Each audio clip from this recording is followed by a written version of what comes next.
আসসালামু আলাইকুম। আজকে আমি মাছের মাথা দিয়ে মুড়িঘণ্ট করব। সেজন্য মাছগুলো আগে হলুদ লবণ মরিচ দিয়ে মেখে রেখেছিলাম। মাছগুলোর সব মাথাটা ভেজে নিলাম। মাথাটা ভাজা হয়ে গেলে আরেকটা কড়াইতে তেল গরম করে পেঁয়াজ কুচি দিয়ে দিলাম,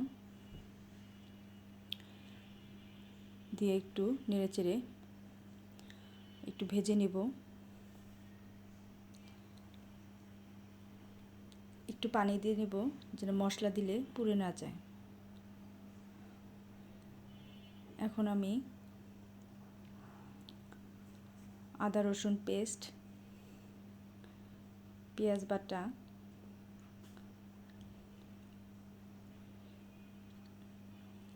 দিয়ে ভালো করে একটু নেড়েচেড়ে পেঁয়াজ রসুনের গন্ধটা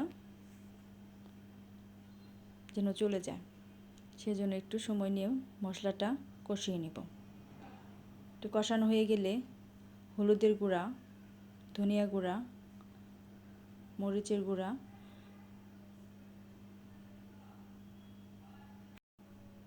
স্বাদ মতো লবণ দিয়ে আবারও মশলাটা কষিয়ে নেব। মশলাটা কষানো হয়ে গেলে কয়েকটা কাঁচামরিচ দিয়ে দিয়েছি। মশলাটা কষানো হয়ে গেলে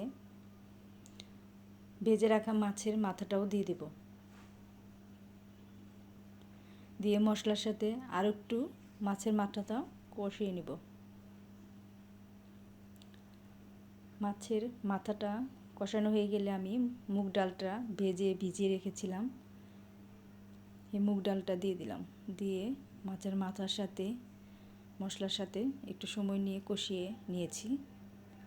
কষানো হয়ে গেলে এখন আমি গরম পানি দিয়ে দিচ্ছি, দিয়ে ঢাকনা দিয়ে ঢেকে দিলাম পরিমাণ মতো। আরেকটা কড়াইতে আমি তেল দিয়ে দিয়েছি, জিরা ফোড়ন দেব, কয়েকটা শুকনো মরিচ দিয়ে একটু নেড়েচেড়ে একটু রসুন কুচি পেঁয়াজ কুচি একসাথে দিয়ে দিয়েছি, দিয়ে ভালো করে নেড়েচেড়ে একটু ভেজে লাল করে নেব। তারপর মুড়িঘণ্টর উপরে সেটা দিয়ে দিব বাগারের জন্য। এটা দিলে অনেকটা মুড়িঘণ্টর স্বাদটা আরও একটু ভালো লাগে খেতে। আর একটু নেড়েচেড়ে বেশ সময় নিয়ে আর একটু করে নেব, কষিয়ে নেব, জাল দিয়ে নিব। একটু ভাজা জিরার গুঁড়ো দিয়ে দিলাম।